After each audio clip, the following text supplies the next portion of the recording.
evening, everyone. Please join me for the Pledge of Allegiance. To the flag of the United States of America, and to the republic for which it stands, one nation, under God, indivisible, with liberty and justice for all.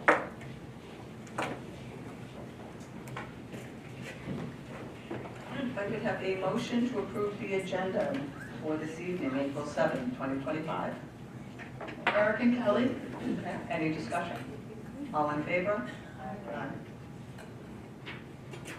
To the open forum, the Greenville Central School District wishes to facilitate access to meetings of the Board of Education. Am I going in and out? Yeah. Can I have another microphone? Okay. Her mic. You have another one to give her? You can give her any. All right, the Greenville Central School District wishes to facilitate public access to meetings of the Board of Education and to provide an opportunity for public comment at these meetings. Accordingly, the open forum provides an opportunity for members of the public to share thoughts about topics on the agenda. An individual's comments shall be limited to 5 minutes. Additionally, comments may be emailed to the district clerk, Daphne Pearson, using the email pearsond@greenvillecsd.org. In order for an email to be read during the meeting, it must be received by 4 p.m. on the day of the meeting and state that the email is to be read out loud. Emails shall be limited to 600 words. Please note that this is not the time to register complaints that need to be addressed confidentially through the proper channels. Remarks that might be considered defamatory, obscene, profane, stigmatizing, or otherwise impermissible in public forums are prohibited and will be declared out of order. Board members actively listen during open forum, but may not immediately respond to comments. Is there anyone that would like to speak this evening? Do we have any emails? We do not. Okay, then I'm going to move us on to our presentations. So the first one, let's see, we have a tentative budget adoption, and Monica Bennett, our superintendent of schools, and Todd Hildendorf, our assistant superintendent of business, are going to discuss it. Thank you. Yes, so we are at that point in the budget process where we are comfortable in doing a presentation this evening, despite the fact that New York State has not come to a decision on their state budget. So kudos to us for getting us to this point. At this point, I'll turn it over to Todd. Thanks, Mike. So we are here tonight to look at the tentative budget adoption, so hoping the board can ask any final questions tonight, and then it is on the agenda for later this evening to adopt the budget as presented as the proposed budget.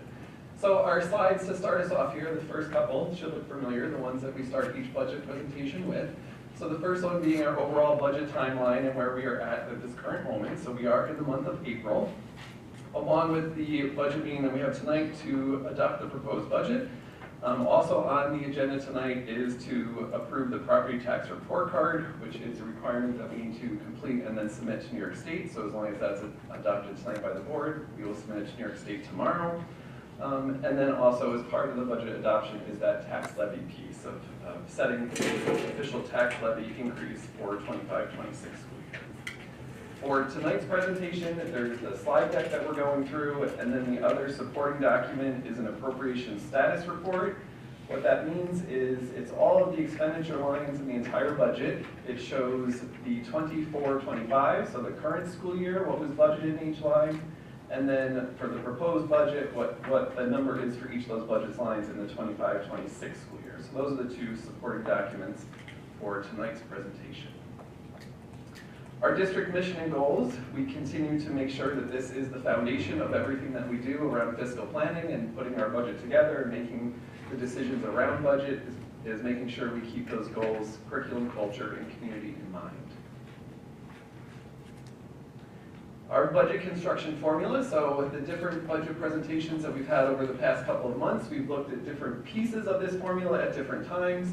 Tonight with the proposed budget, which is what's on the bottom of this slide, it's really all of these pieces all put together to come up with the proposed budget overall that you'll be seeing tonight. So that started with the rollover budget. We had our budget priorities that we set based on the mission and vision. budget modifications consistently over the past couple of months as we get information or requests or have to make some hard decisions, those modifications.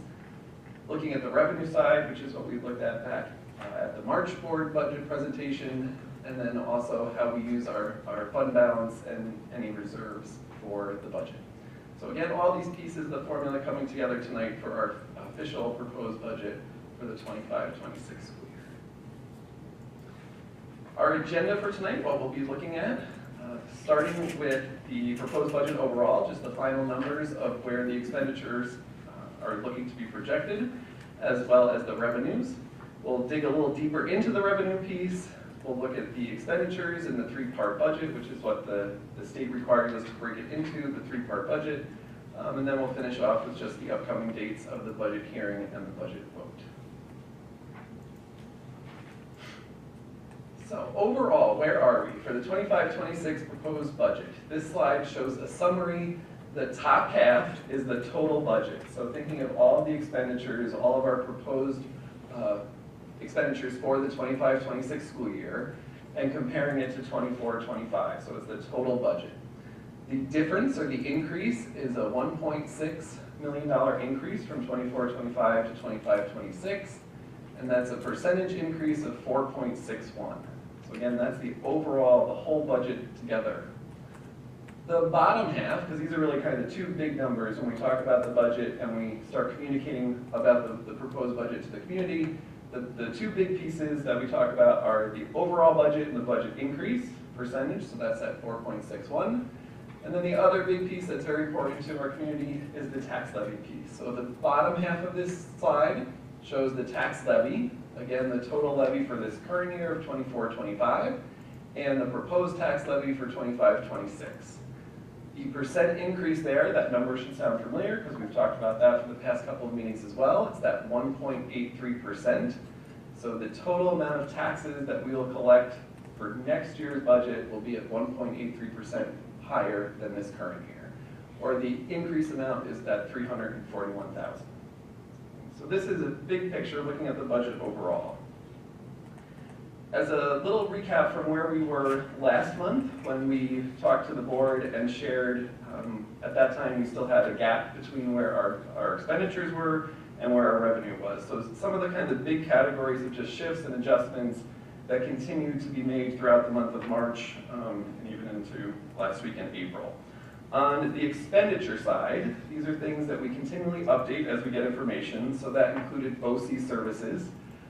Over the month of March, we received additional, more true amounts for better projections in BOCEs.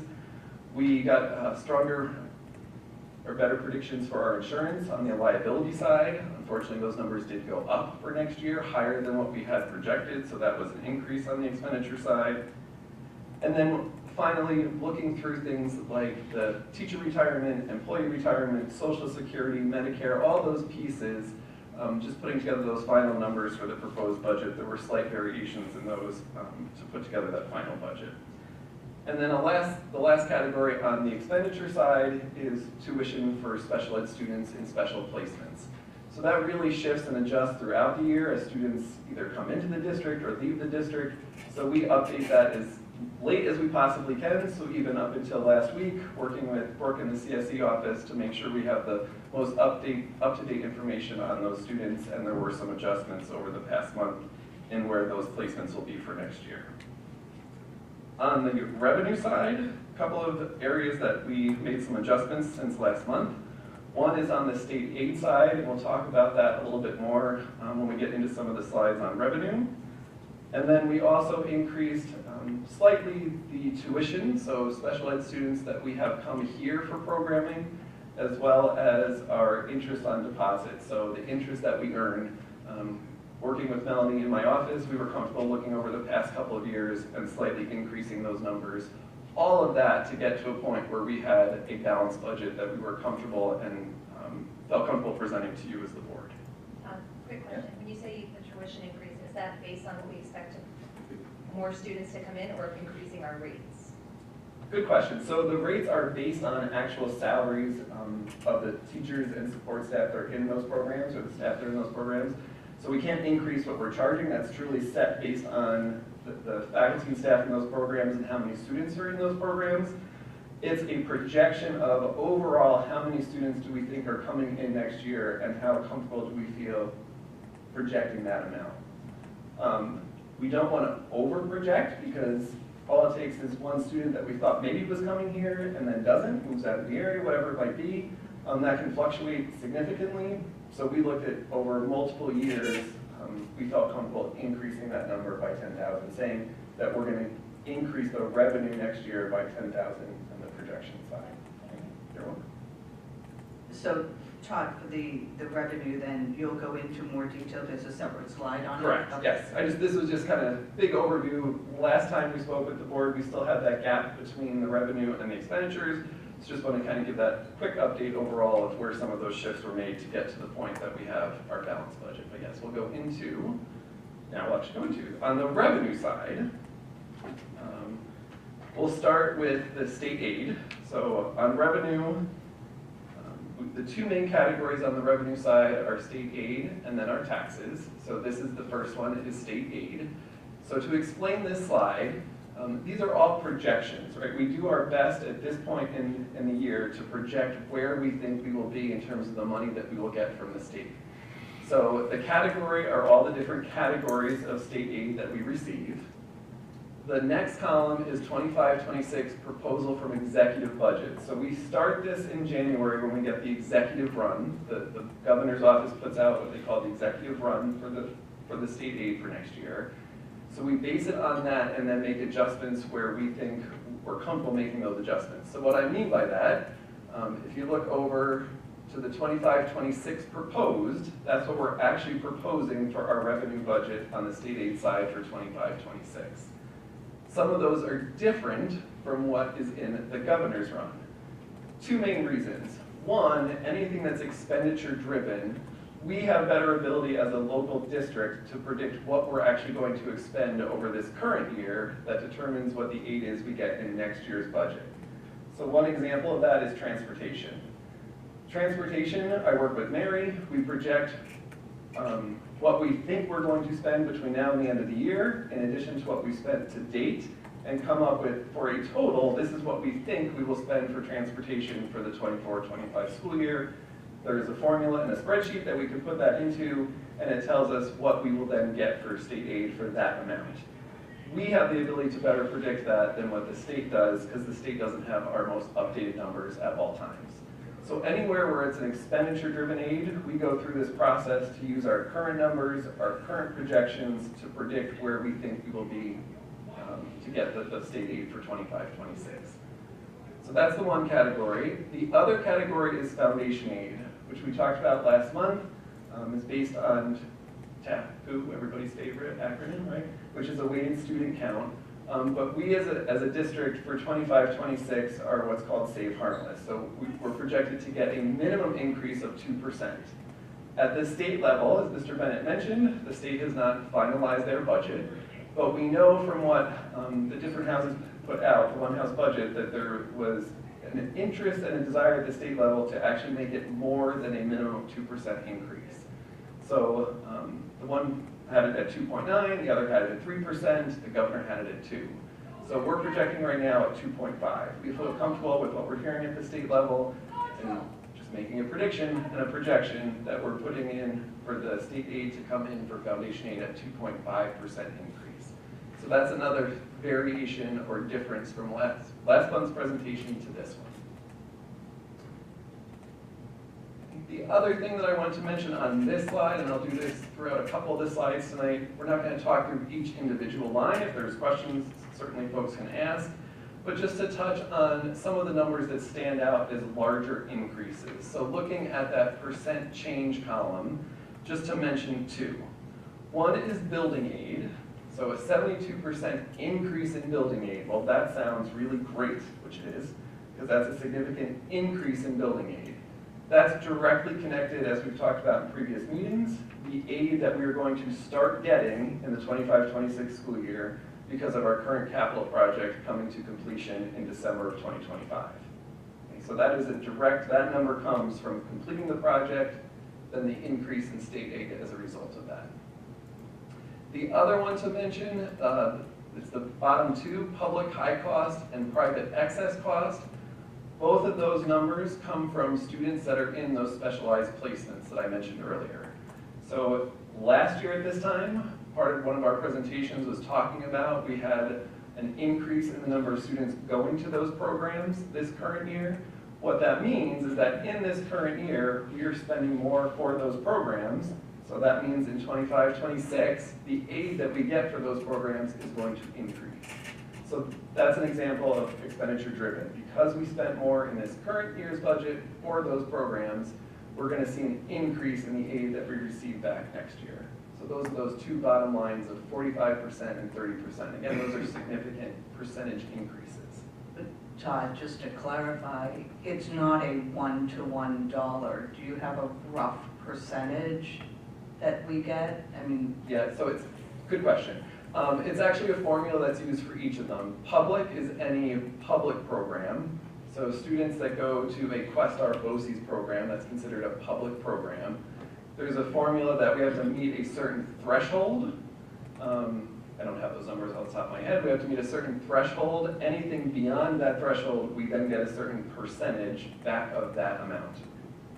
Same thing for private excess costs. That's any student that's in a private placement, so schools that are not public, but private placement schools that we have special ed students in.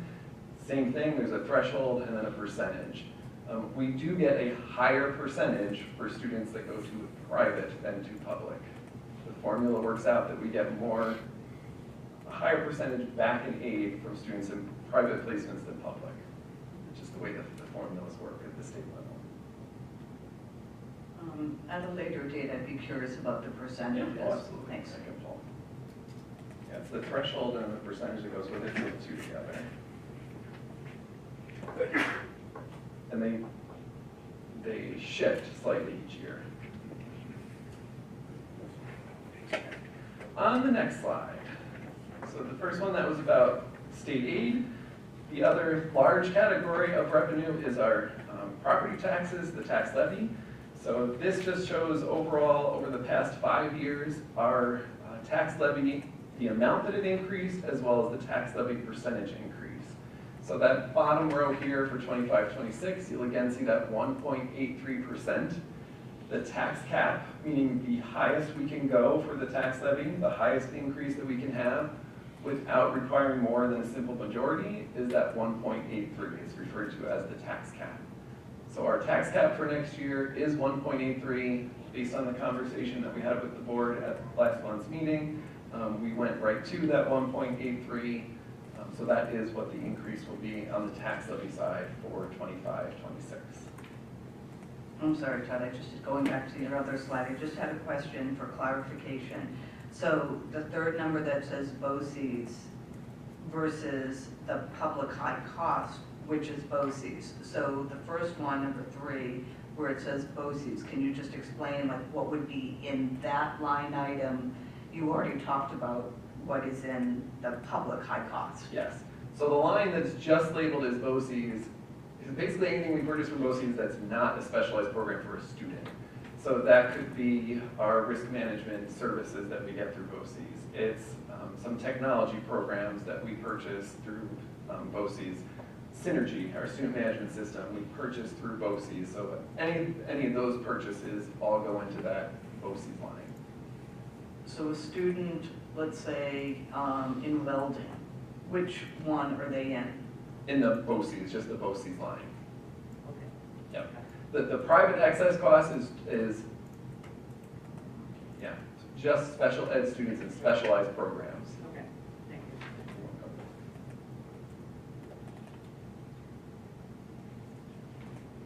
So the next slide is appropriated fund balance. This is also an area of revenue. It's smaller in the big picture of revenue for the district. This also, we mentioned at the last meeting, is we've kept this the same the past couple of years. We're looking to increase this slightly for next year by $58,000. That's specifically for the purpose of funding the purchase of the lift that is needed for the transportation building. So we see that as a one-time, 1 year, pulling in additional money from this current year into next year's budget to purchase that lift. Once we purchase it, we'll be good. Shouldn't have to get another one for a good 15 years or so. Wow, that's for the EV buses. It's not, well, it can be used for the EV buses. This is being replaced because our old one failed this past year. We had it repaired, but there's concern about the longevity of the current one. It's not directly connected to EV buses. When we get to the point where we have EV buses, it will be used with EV buses and can be used, but this will be used next year with our current bus fleet.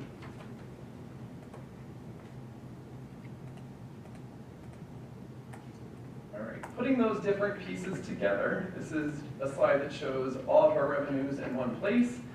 So the important one is across the bottom, you'll see the total revenues are increasing by that 1.6 million or 4.61%. You can also see the percentages that each of the different categories make up. So as I said, the two largest are real estate taxes, making up just a little over 50% of our revenue, and then state aid that makes up just a little over 44% of our revenue. The other areas are appropriate fund balance that we touched on, and then other local sources. One example of that is our pilot program, so payment in lieu of taxes, that falls into that other local and other revenues. The reason that that is negative was, as again mentioned in a previous meeting, we used some of our money that we had saved in a reserve for the purpose of offsetting debt service. We used $205,000 in this current year's budget for revenue to help offset the initial payments for interest for the current capital project. So again, that's an example. It was a one-time using funds that the district had. That number came back down to 0, so that's why that overall percentage is decreased in the local sources.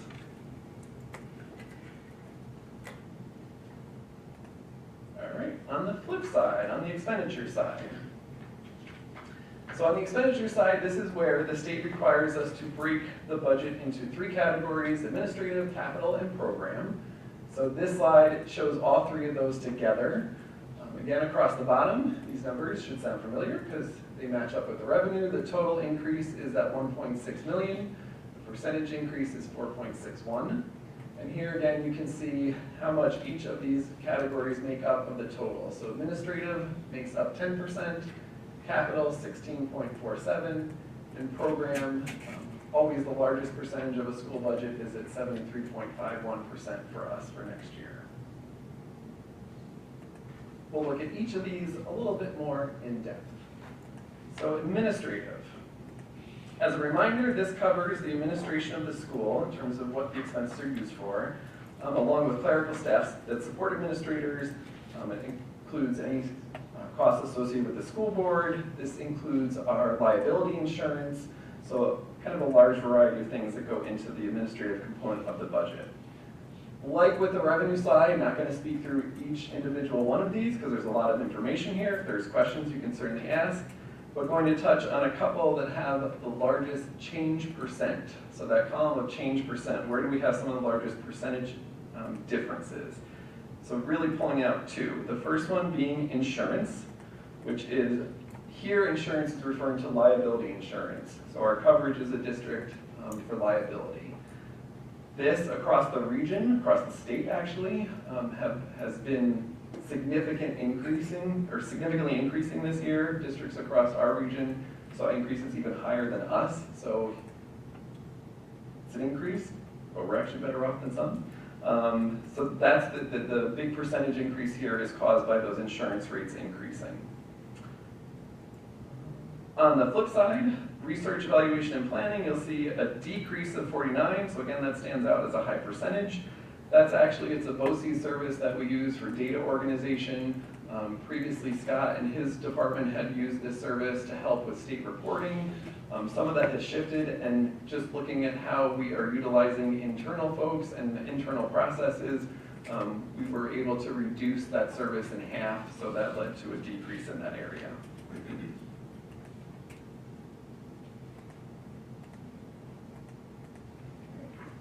On to the capital component. So on the capital side, this includes the salaries and benefits of maintenance and custodial staff. And then it includes debt service, so that is for paying previous capital projects, bus purchases, and then anything associated with our facilities, maintenance, repairs, all fall under the capital side of the budget. Again, just looking at a couple of areas where there are significant differences in that change percent column. The first one is that debt service serial bonds. So this is an increase of 58.92. Yes, that is a significant number. That's specifically for the purpose of our current capital project. We will start paying off the bond in next year's budget. That number, as we've talked about in previous meetings, is directly offset by that building aid that we are getting back on the revenue side. So the numbers aren't exact, but the building aid addition offsets this increase on debt service. And then the other one, which is debt service, the band, is a 100% decrease. Again, that was a one-time for this current year. We had a payment for a band anticipation note, because that was money that we borrowed just for this current year to keep the current capital project moving along. We had an interest payment on that band, so we had money in this current year's budget for that purpose. That amount doesn't exist in next year's budget because we won't have a band, we will have the bond. So they offset each other.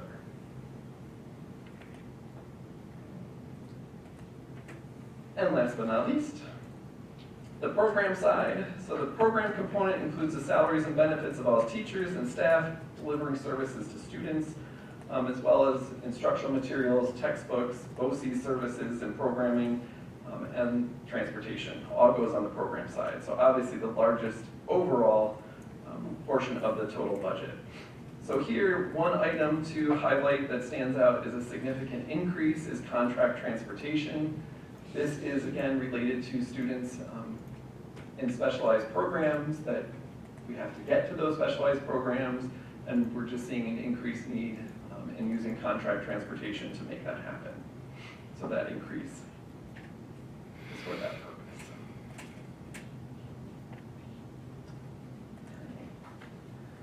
So the three-part budget, administrative, capital, and program is one way of looking at the budget.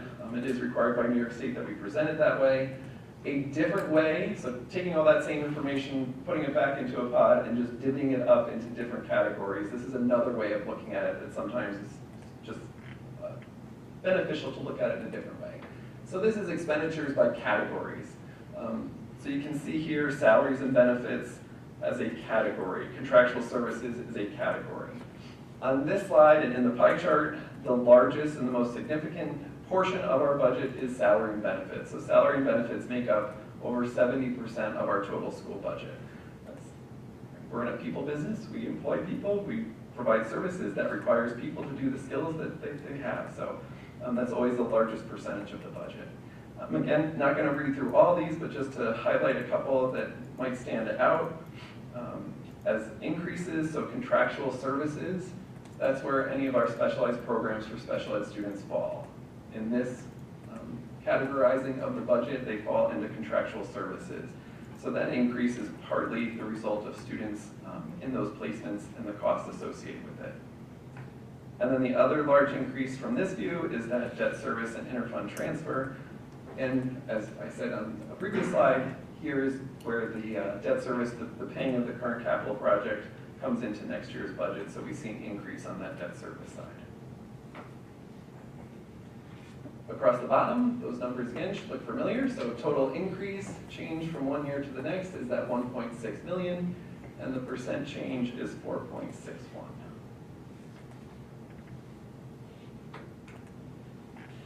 Which brings us back to where we started, the overall budget that we are proposing in terms of the budget increase is that 4.61. And the tax levy to support that is going out at the tax cap, which is that 1.83.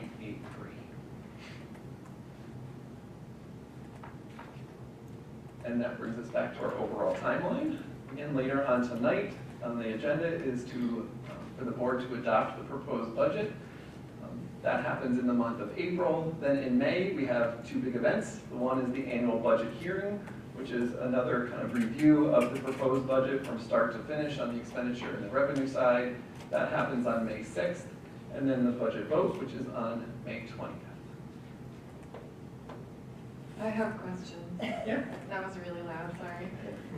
So last time we met, or last month, there was a $51,000 deficit, where we have no deficit anymore. Correct. This is, what we're presenting tonight is a balanced budget, meaning the expenditures and the revenues are lined up to be the same. Okay, Correct. and next question, sorry.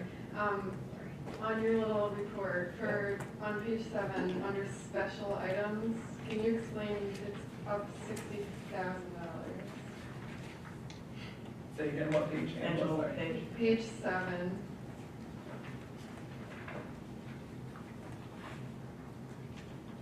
In the fold, it says 19 special items. It's 59,900 more. So if you look at the numbers that go with each one of these, look at just 19. So 19 is the subtotal of everything that's above it that starts with a 19. So that includes everything from insurance, school association dues, judgment and claims, refund on real property taxes, BOCES administrative costs, and then bond and note issue expense. So it's just a subtitle. Special items is just the name that was given to when we put all those items together. It's a Just trying to subtitle. make everything clear. So on page 18,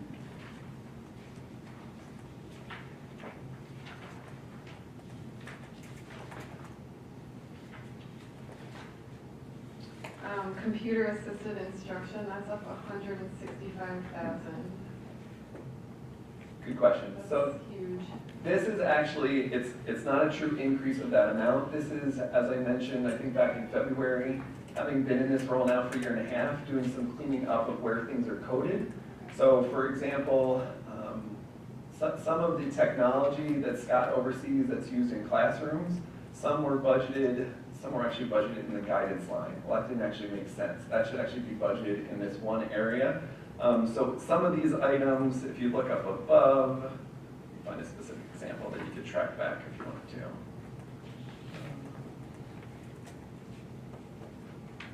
So just above there, you have actually quite a few. Impero, Edpuzzle, Intervention Compass, iReady, iXL, ClassLink.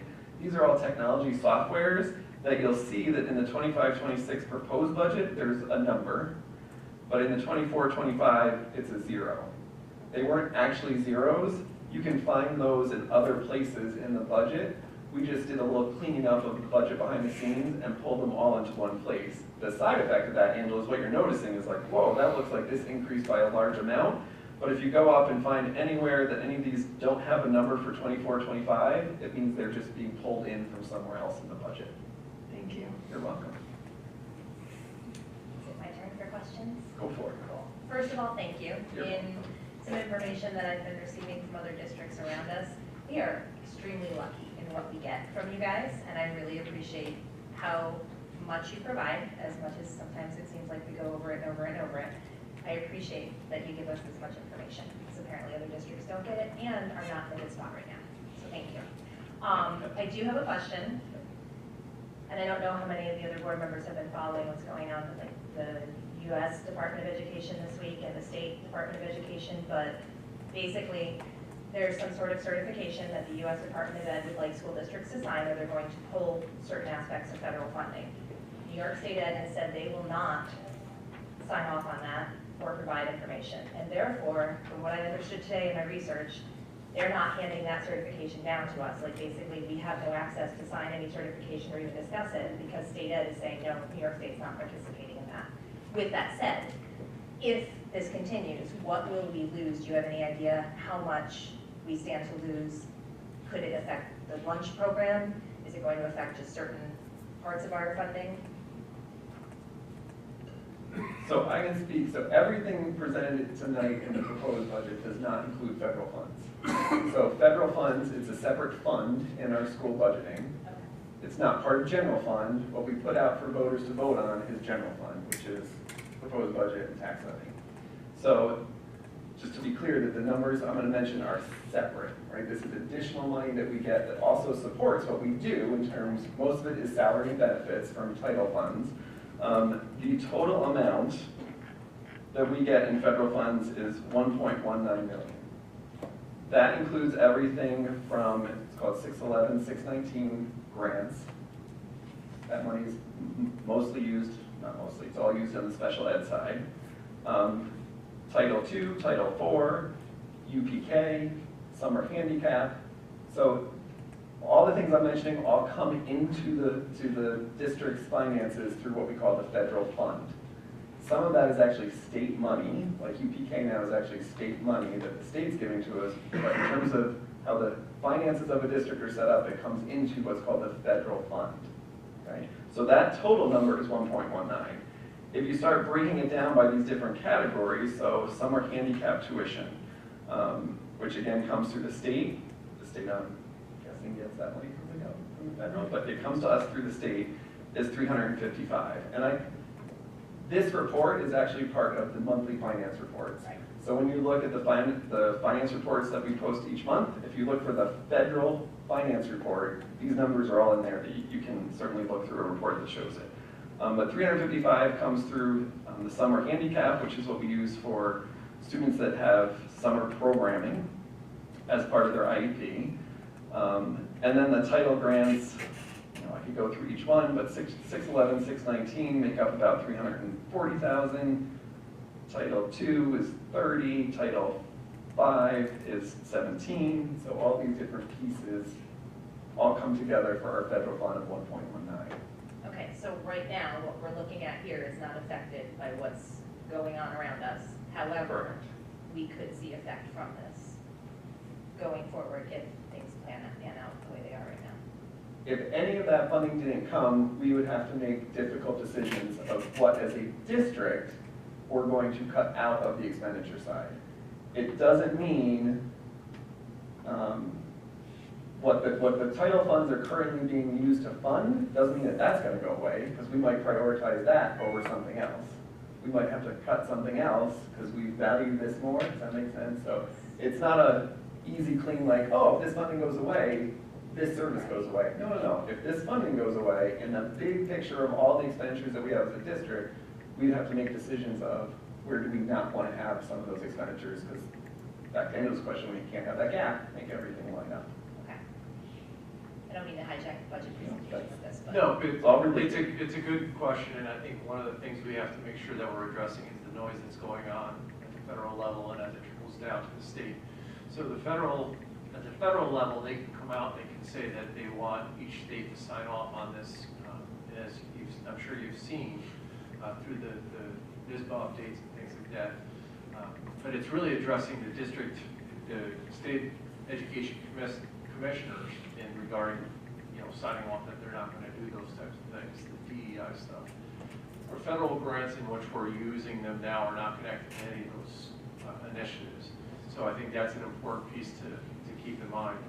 And from a state's, and the letter that was returned to the federal government from SED's attorney basically say that there's no law that says that they've got the power to take away any money to New York State, to any of the states. We're not alone in this. So they're addressing it through the state level. There has been no request made down to the local education agencies yet on anything like this. So it's really being handled at a 30,000-foot view compared to where we're at. Okay, yeah, that was my other question, was just, we have not seen anything here. We're not, it's still up there and it's not coming to us, yeah. Correct. Okay. But Kelly, to that point, I think it does warrant, not necessarily right now, but at a later date, going through an exercise and saying, if some of these funds were lost, because there has been speculation that they will be phased out over X amount of years. And so then do we have a responsibility as a board to say, to prioritize them, which ones are important, what could we do in order to fund those programs accordingly? I think that Mike had suggested doing it after the budget for obvious reasons, that Todd, you only have 24 hours in a day. You do need some sleep. But that it is something that we need to put together a plan and to say, well, what if? just the way we do different tabletop discussions for the what-if scenarios, then similarly, from a financial standpoint, we need to do that exercise. So I would envision probably over the summer starting some discussions for that. And the hardest part about that is we know it's a moving target. We have no directive, no indication from the federal government what those numbers even look like. So I think we have to have a general idea of what's going to potentially happen. But there are probably 35 different what-if situations that, quite honestly, I don't know if we're be good use of our resources to plan out all of those beforehand. But having a general idea of, okay, at 1.19 million that we referenced, what would that look like? You know, what are those, kind of what we did with COVID funds? You know, what are the priorities? What are the things we need to make sure that we're spending our money on? Just like we manage the loss of the COVID monies, we would have to start to plan that out as well as what if we lose that 1.19 million.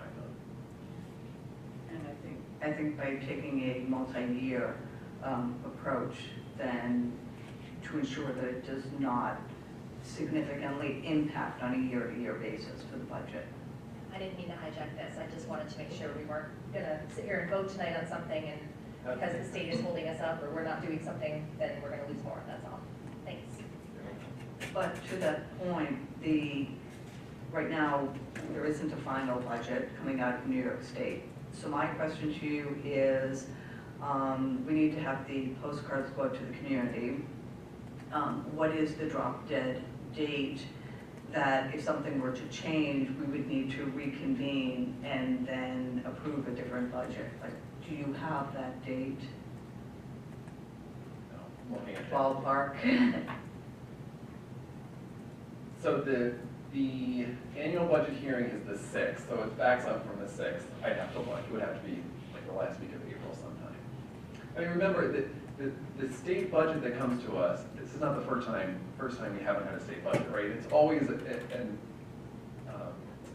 a practice of pulling in what information we have and making the best projections that we can. If there was a crazy significant 10% difference, well then maybe, but otherwise the budget that's adopted at this meeting is the one that becomes the actual budget. Our actual numbers that come in from state aid are always slightly off here, there, higher or lower than what we project at this point in the year. So, and those can change again between now and June and September. So I'm saying that because if the board adopts the proposed budget tonight and then say next week we get the final numbers and they're off slightly, that's okay. That's part of the process that we work through and we can manage that. If something was drastically different, like Save Harmless went away and we weren't getting too well, okay, then that warrants a come back together. There's no indication that that is going to happen, but.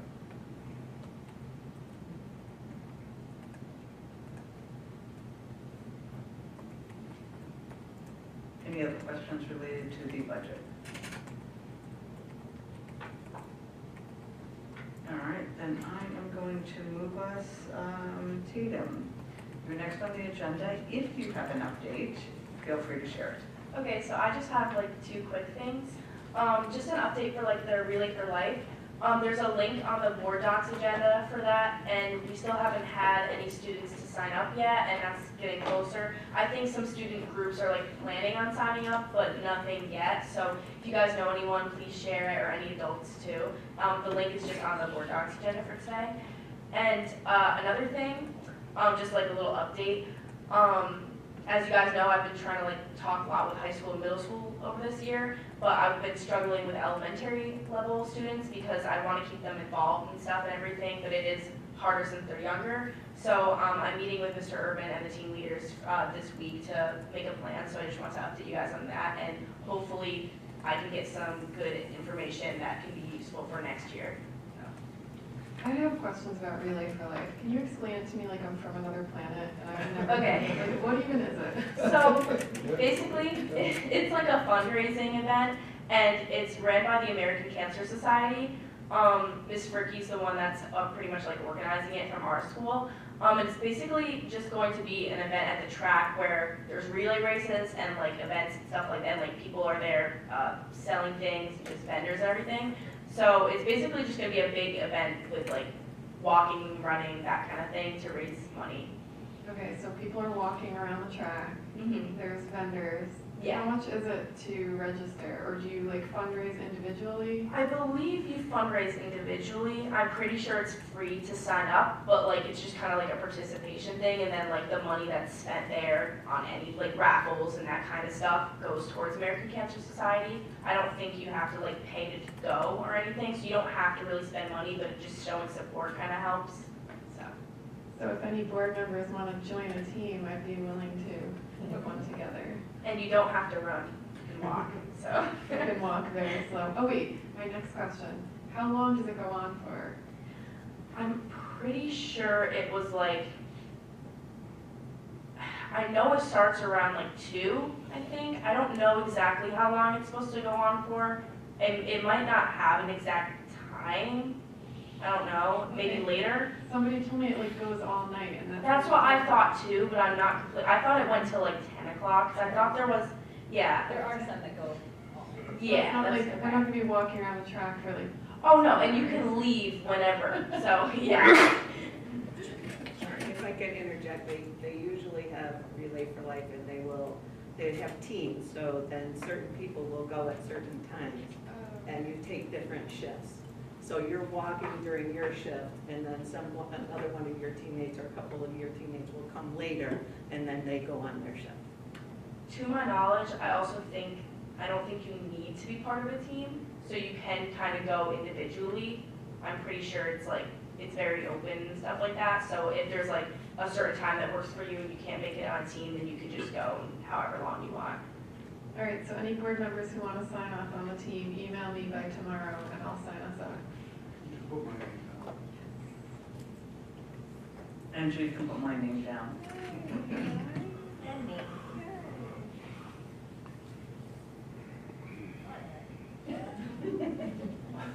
Joe Fresh. It's May 17th. Yeah, which happens to also be the prom day, so unfortunately, I don't know if I'm gonna be able to go or not, but we'll see. All right, thanks very much. Now I'm going to move us on to the capital project update. And Mike, if you could give us an update, please. Yes, we're starting to make some headway in regards to classroom spaces starting to be utilized and turned over. We're really excited about that. This past week, we got the music folks started to move into their spaces. We took a walk down there. It was our first day. They were really getting those spaces cleaned up, so we're really excited about that. Which also means that we're able to start to move some other teachers out of areas in which we can have the contractors start to come in over April break and start to do some of that work to kind of get a jump start on the summer work. So we're excited about that. One of the questions that came up during over the past week was, again, the timeline, making sure that we get to where we need to get to, which is by the end of December, making sure that the project is finished. We have met with Schoolhouse SEI on March 5th, along with Bunkhoff, our contractors, to kind of go through the schedule. So they gave us a very detailed, I didn't make a copy of this one because it is, as you can see, it's minute. It's every possible thing that we've got left in timelines. And basically what it is basically until end of August, making sure that everything is set and done. So what we've done instead is, everybody I gave a copy of, this is what we gave out at the very beginning of this project, and kind of gives us the timeline towards the end. Now we have met every other week on Wednesday mornings with our contractors, our primes, our architect, SEI, Schoolhouse, Bunkhoff, and every 2 weeks we've been meeting. Once we ramp back up, we'll be meeting every week, and every week there is update on what's being done. We get updates from each of the contractors, any changes, any issues that are coming up, we discuss in those meetings. And once we get going, it's every week we meet. And part of that meeting is Bunkoff, who's our general contractor, gives us a 2-week lookout, which gives us all the contractors, all the areas, what's going to be done over the next 2 weeks.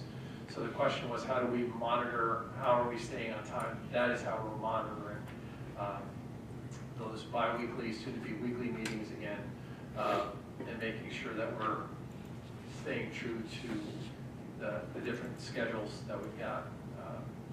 But we're pleased, we're excited about how things are going. Things have really found a groove. After a little bit of a rocky start to the project, we have found ourselves in a much better place. Mike, I have a question. Yep. On the thing that we got here, if something is struck out, does that mean it's done, or does that mean it's not being done? I believe it means that it's done. So some things we've jumped ahead. The alternate stuff?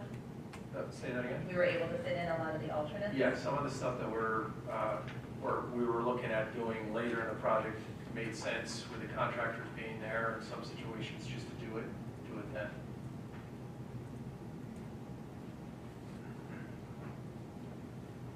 I have a question or two also. So, I'm going to say, I'm glad to hear that you got your finger on the pulse of this and you're going to keep track of everything down to the last minute. But being that there's a lot of money involved in terms of our next year, like a 72.27 change, that's a pretty big change. Have they been late on a lot of things in the project, or has everything been pretty good on delivery and so forth? And what I'm looking at is the boiler in August of 22, August 22, 25 there being potentially one of those big items that, oh, we couldn't get something. Again, that becomes a lot of our discussions, our lead times and order times for these things, and making sure that we're getting updates on delivery dates and when those things will be on premises to be installed. And right now, we're not looking at any delays in anything that we're expecting to help us get completed at the end of August. That's a good question, because in the beginning, there was a lot of lead time issues. Right. And there was a lot of changes to what the scope may have been. But again, we've pressed SEI, Schoolhouse, to say we need to get together and make sure that we've ironed all this out. So that was our page turner back at the beginning of March. And we went through and made sure we're on pace to be where we're at. There's no lag times. Everybody knows what they need to do for this summer. Yes. Yep. Excellent. Yep. If I could just piggyback on what Eric was saying, with the tariffs that just went into effect, will we be impacted on boiler or anything that we're aware of? At this point, all those things are, we're in the, if I'm correct, purchase orders, those things have already been secured under contract, all those things are in. So if we were looking to add anything in addition, that could possibly be an issue.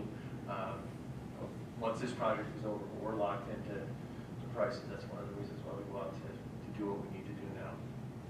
But what about some of the additional work that I was thinking specifically the roof? Would any of those materials or anything else potentially be impacted? I think it's worth asking the question. The roof, potentially, because it wasn't part of the original plan, Right. that could potentially be an issue. But again, we'll work on getting those contract bids sooner rather than later. But again, we have to manage that. We got to manage the budgets. Did SEI say anything about potentially if we're going out to bid, the potential impact on some of them? It's worth asking the question, I think. Yeah, we can ask. I believe there are state contracts, some companies that are on state contract that we may not have to go out to bid for. But again, we have to get prices. Yeah.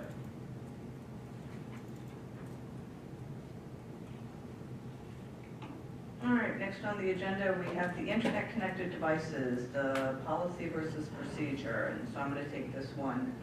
The policy committee had a meeting today, and what we did was we crafted, with the information that we had from our lawyer, a policy that I'm going to read it, and the idea being that if we could have a brief discussion about information that we would like the code of conduct they're going to be meeting and crafting the elements behind that work in conjunction with the cell phone policy. So it would be helpful for Mike and members of the committee then to, if we have any specific questions or things like that, to know before they meet rather than afterwards for that. So, so let's see. So the board recognizes that connected devices are readily available in our society, and some individuals may consider these devices to be necessary safety measure. However, these devices can interfere with the school's ability to maintain educational and security control in the school environment. Accordingly, the Greenville Board of Education adopts the following policy, and it's 3 points.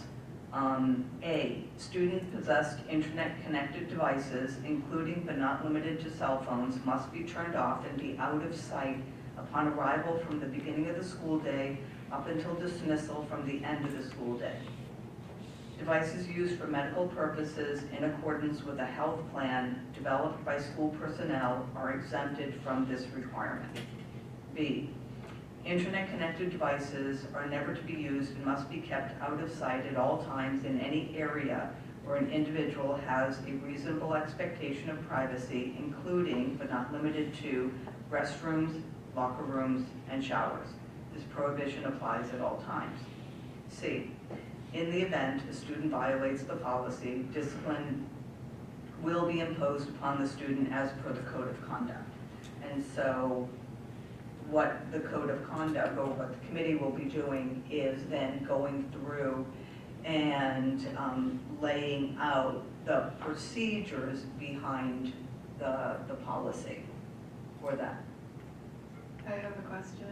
Mm-hmm. So they will be coming up with a list of potential exemptions. Like, I'm sure there's more than just health. I just want to get ahead of that so we're not like making exceptions one person at a time, so then it looks like we're giving special attention to certain people. Would there be a doctor's note required? I think what they're talking about is like diabetic, Right. so they need a 504. Okay. And then the discipline So, would follow the regular... But just to clarify, a doctor's note would not be sufficient. Okay. And so the discipline would follow the discipline that's in the code of conduct for everything else, correct? I think what we're looking for is to have the policy decided on, or the idea for the board, and then for the code of conduct to attach the discipline that goes along with the different stages. Yeah. I have a question about the wording in A, the student-possessed internet-connected devices. Is there a way to specify, because their Chromebooks that are school-issued are in the possession of students, so does it need to say something more like student-owned devices versus school-owned? And also some students use their own Chromebooks or MacBooks or whatever. Yeah, so we would have to make exceptions for, make sure that we put personal cell phone or internet-connected devices, and then personal devices used And that may be in accordance with, discussion. right, in accordance with approval by the building administrator. Right. That's a good catch. Yep.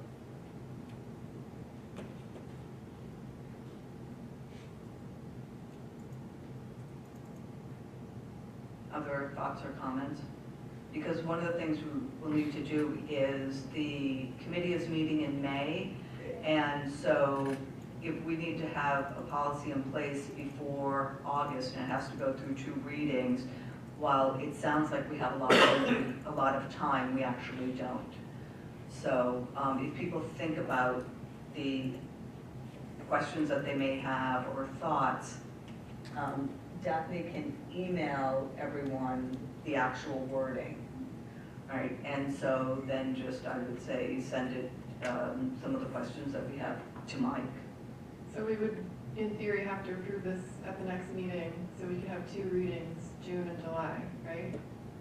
And then be ready for August, or could we do July and August?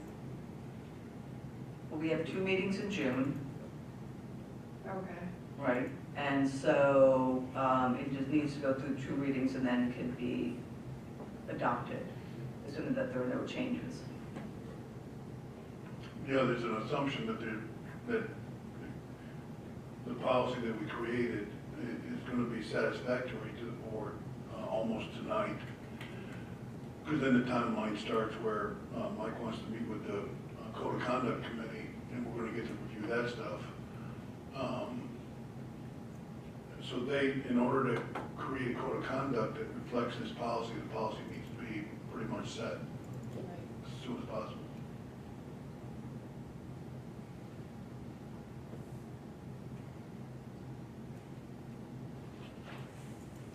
Okay, and then let's see. Moving on, we have the draft 25-26 school district calendar. And there, the highlights, we have 4 snow days. Previously, we had 5. And then emergency closing makeup days, if we use more than 4 days, but we're going to be optimistic that we won't, would be April 3rd, the 10th, the 9th, the 8th, the 7th, and the 6th, accordingly, in that order, if we ever needed to. Because we did have snow on the ground this morning. We also have a draft Board of Education. Tracy, I just have a quick I'm question sorry, on go that. ahead. I know this year we had something indicated on the calendar where if there was going to be a give back day, if we didn't use our snow days up, we had it indicated what it would be. That communication was appreciated by parents. Is there a plan for that on this calendar as well? I believe that was only reflected on the printed calendar that we put out, so we would put that in the printed calendar as well. Yep.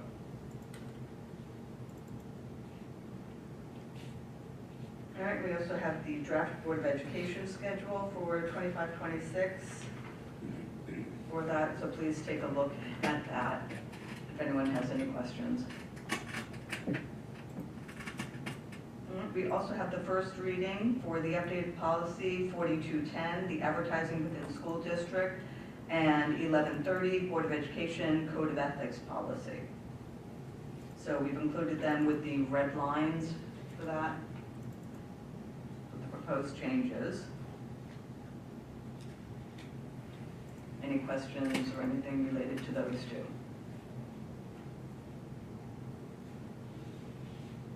All right, then I'm going to move us on to action items, if everyone's ready. All right, can I have a motion to approve the minutes for the business meeting of March 10th, 2025, please? Angela and Jim? Any discussion? All in favor? I need a motion to approve the finance reports for the month ending March 31st, 2025. Eric, Angela? Any discussion? Yeah, I have some questions. Todd, I want to talk about, or ask you about your budget transfers for March. So I ask you all my questions, or if you tell me what the plan is? You can answer questions.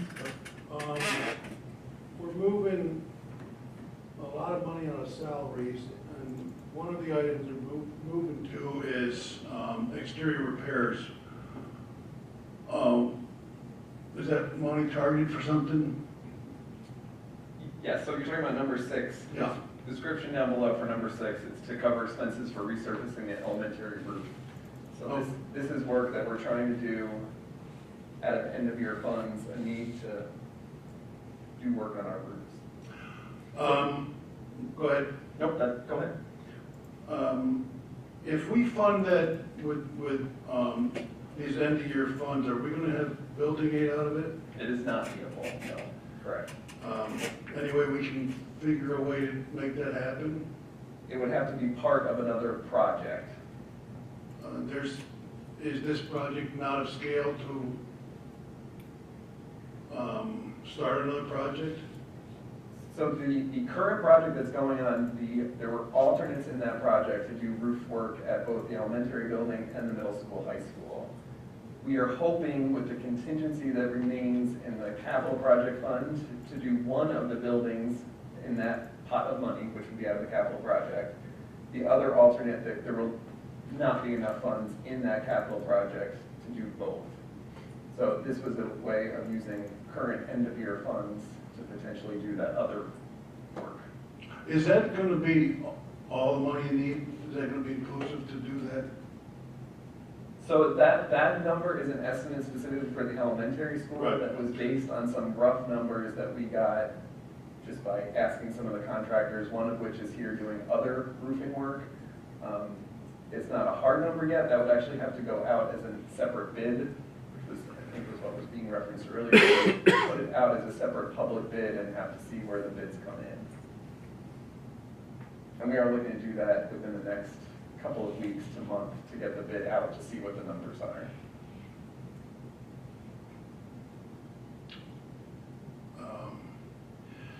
There's no requirement for board approval for that size of a project?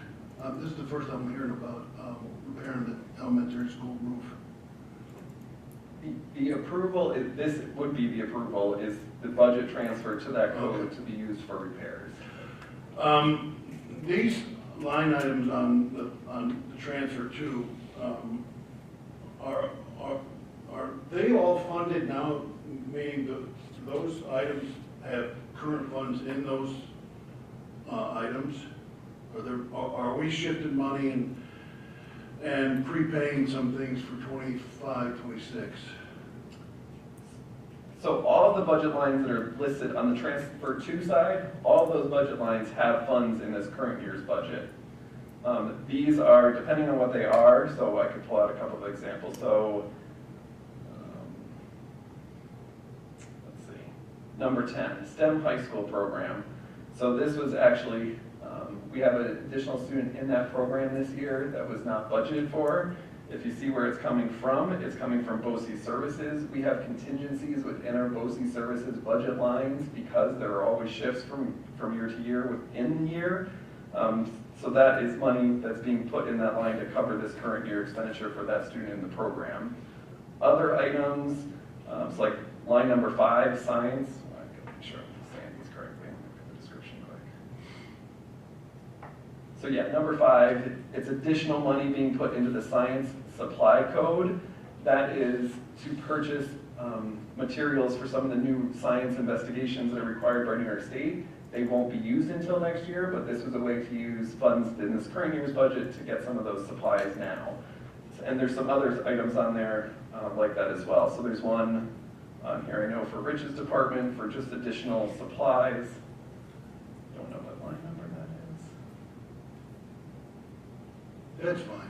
But so it's a couple of different categories. Some it's current needs, like we have to pay this because it's a current year expenditure. Some is purchasing things. There are actually some on here too that we would have been purchasing them next year that we're purchasing them now. So I actually decreased those lines in next year's budget slightly because we're buying some of the items in advance. So it's kind of a mixture. Okay, I wasn't aware that was your procedure. On your number 18, and it ends up being you're going to purchase materials for the Trap Club. Is that the first time we've given the Trap Club some money? It is the first. Yes, well, we did purchase previously. We purchased a banner. The district purchased a banner for the Trap Club out of a budget line that already had money in it. We're gonna, if we're gonna do that moving forward, I have no problem. I think it's a great idea. They're doing great, but maybe we should create a line item. We certainly can. So this was a way to support the Trap Club. The question had come up previously about making sure we support them. This is a way of using current funds to do so. In next year's budget, it was a little late in the game in terms of adding additional funds for that. We did include a stipend for that club for next year in the budget, so that was a shift in the budget for next year. But this is actually supplying them with supplies that they feel like will help support them next year as well. But I think next year when we have the budget conversations, that could be a conversation about including in the 26, 27. This stipend is for the coach. For the coach, correct. Okay, thank you. You're welcome. And I think the other thing was that for the internal claims report, it is not signed because Steve will be in the office on Thursday, at which point he will sign it. So he emailed Daphne just to clarify and let the board know. Any other comments or questions that we have related to the finance reports? All in favor? Aye. I need any opposed? I need a motion to accept the Committee on Special Education recommendations. Jim and Kelly? Any discussion? All in favor? Aye. I need a motion to approve the personnel agenda. Jim and Eric? Any discussion? I have some thoughts on this. First, a couple thoughts. First is there's a lot in this, and I wish in some ways it was parsed out a little bit more under action items. Having said that, there's a lot of folks that are getting tenure, and we're moving on that tonight. And one comment I want to make, I've always thought this way, that it's almost ridiculous to think that a Board of Education is going to, a bunch of community members are going to choose whether or not these folks can continue in the profession that they choose.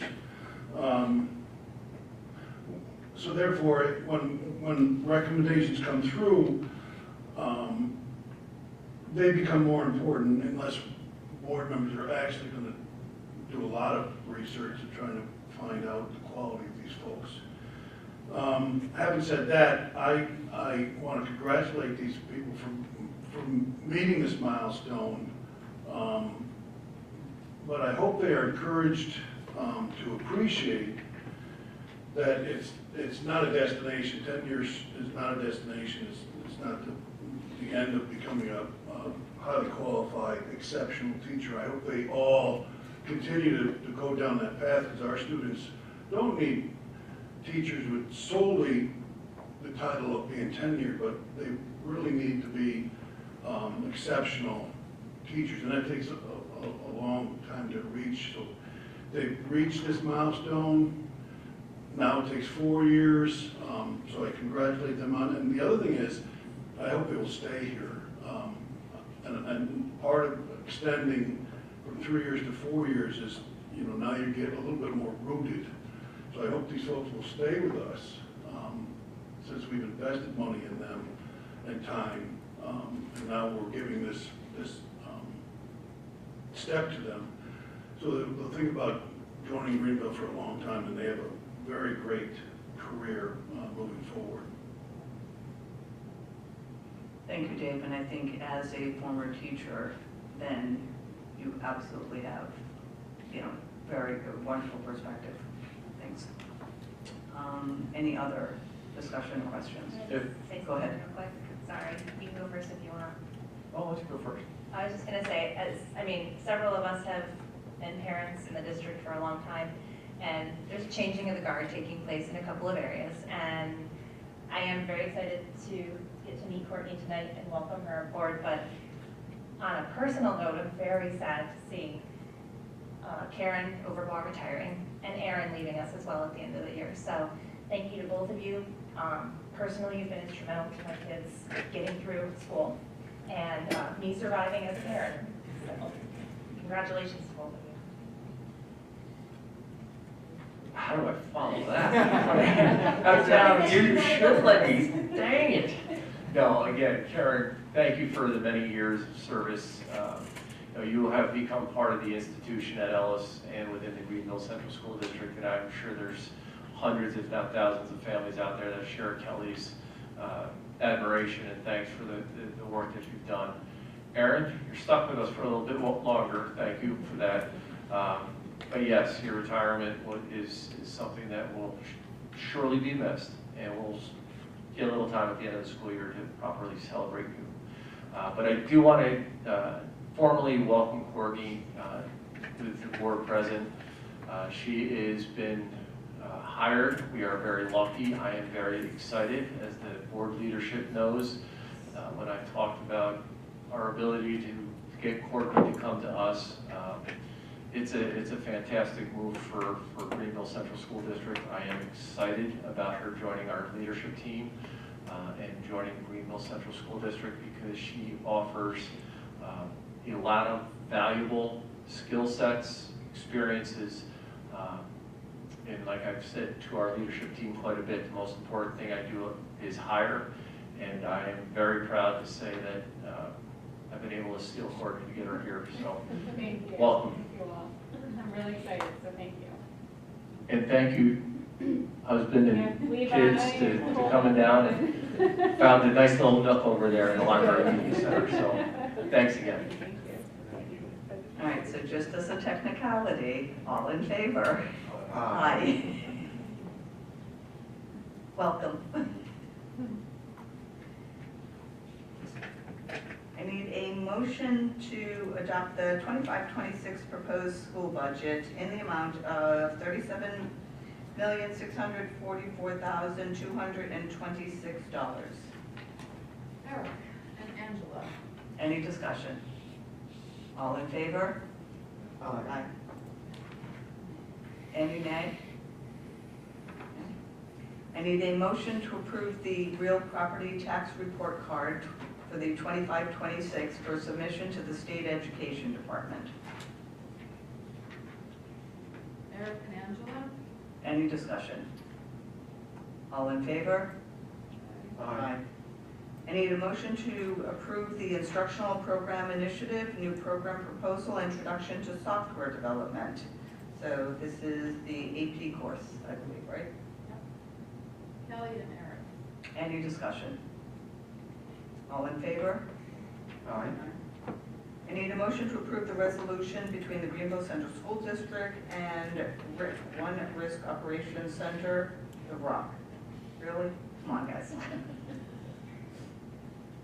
Angela, Eric. Any discussion? All in favor?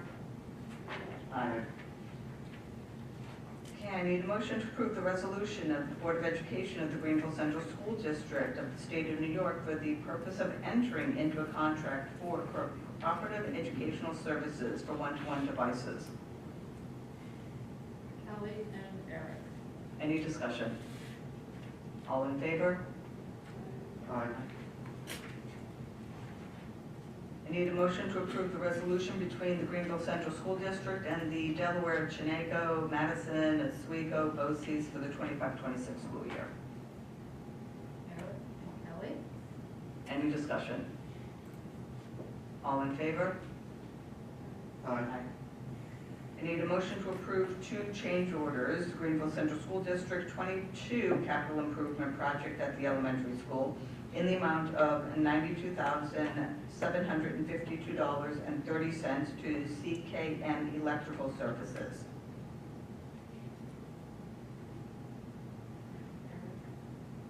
Second. Jim. Any discussion? Can you explain what these are for and where they're coming from? Yes, that's what I was gonna say. I saw T and M for ES, remote enunciator work. I don't know what that means.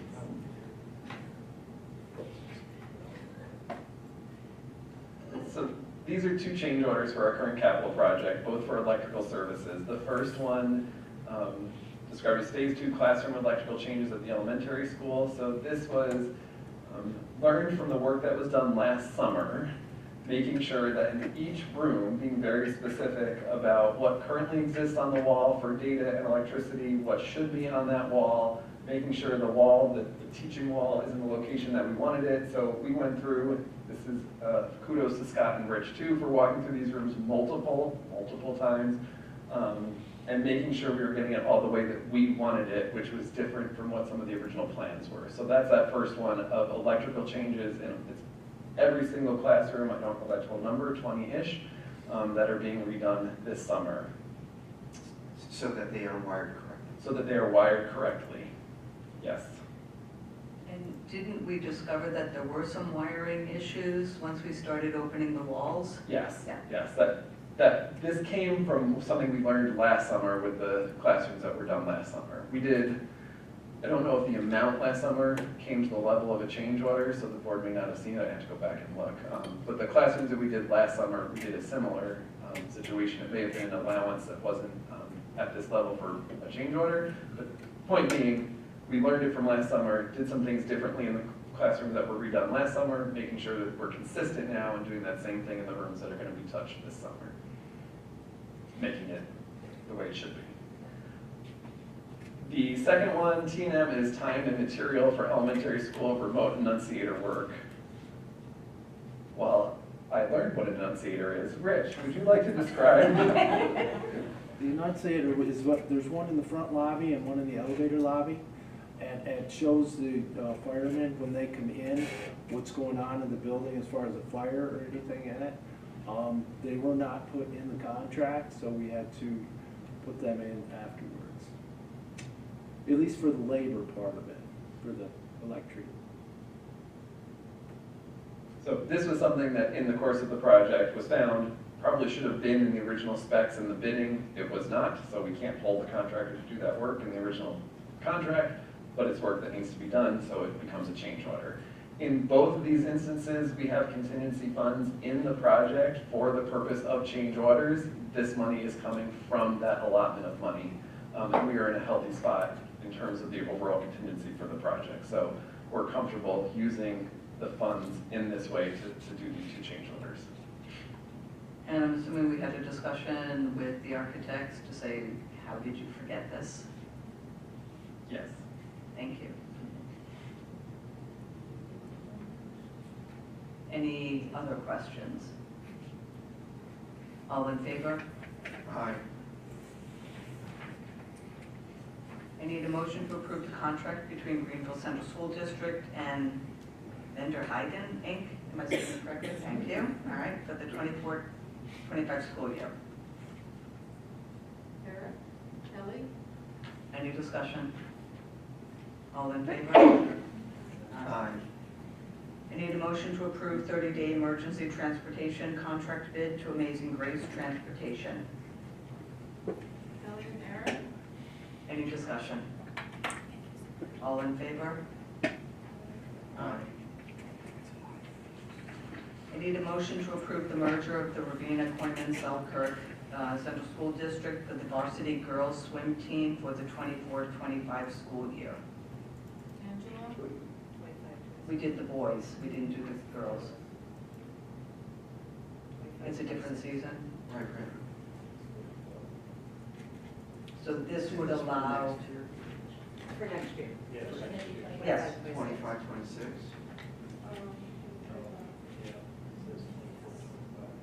Yeah. I'm sorry, I just, No, you're right. okay. All right, thank you. This would be for the 25-26 school year. because otherwise they've already swam. They were swimming very slowly. Any other questions? Did we get a first and a second? I have Angela, I need a second. Eric, Okay, all in favor? Aye. I need a motion to approve the health and welfare service contract between the Greenville Central School District and the Guilderland Central School District for the 24-25 school year. Eric and Angela, Any discussion? All in favor? Aye. I need a motion to approve the Exploring Design Technology Engineering textbook. This is the one we've seen before. Eric and Kelly, Any discussion? All in favor? Aye.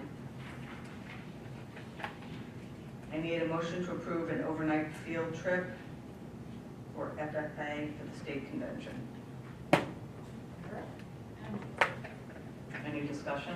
Actually, I just want to, I think, if I read it correctly, one of our students is up for district presidency at the state convention, is that correct? Cecilia Bucci, so that's a pretty big deal. Our FFA program is going strong, so congratulations to her.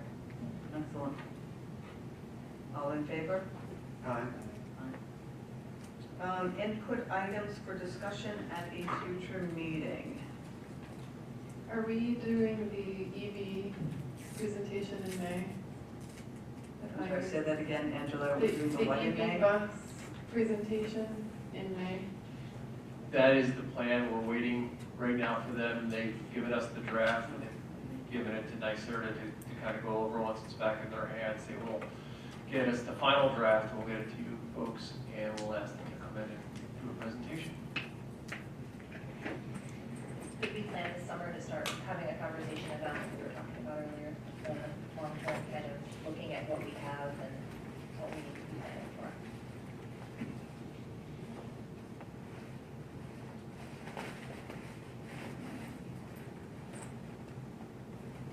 And I had just, well, let me see, it's not showing up, this is really weird. Here's my little notes. I have no idea what's going on. I think part of what we had talked about with what's going on with federal funds and different things like that, for that. So I just wanted, we talked about it before. Anything else? I have one more topic. If we could, I know we spoke in a recent meeting about the Twin Counties thing with you to have a presentation of how that's going, what that looks like. It doesn't need to be the next meeting, but coming up soon.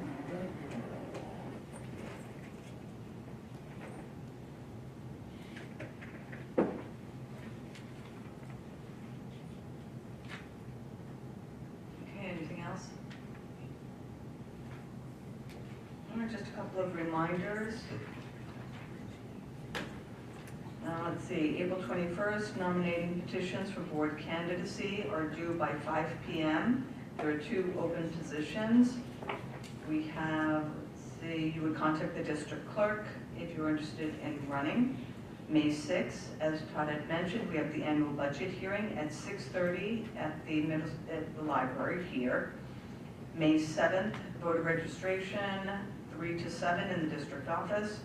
And on May 20th is our annual vote from 1 to 9 in Ellis Cafeteria. Let's see, we also have Tuesday, April 22nd, the BOCES annual vote, which is at 5 p.m. in the district office. And May 12th, we have our next business meeting. Can I make a suggestion to Tatum? If there's a way for you to send out something to the students about the voter registration on that day, that would be a good reminder to them. Yeah, I can do that, thank you. All right, then I'm going to move this to the open forum, and it's the closing open forum. Please note the same guidelines apply as stated during the first open forum. Is there anyone that would like to speak? Go ahead, Brenda. And just for the record, just tell us your name, even though we know who you are. Sure, okay. Please. And I always have to be careful with this so I don't shout. My name is Brenda Schultes. I am representing the Greenville Faculty Association. And there have been a couple of questions regarding the Relay for Life, so I just wanted to kind of provide some more information.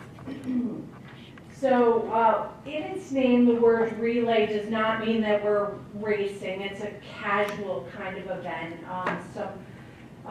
Just the feeling of togetherness. So if we could imagine out back here at the track, hopefully it's a beautiful sun-shining day.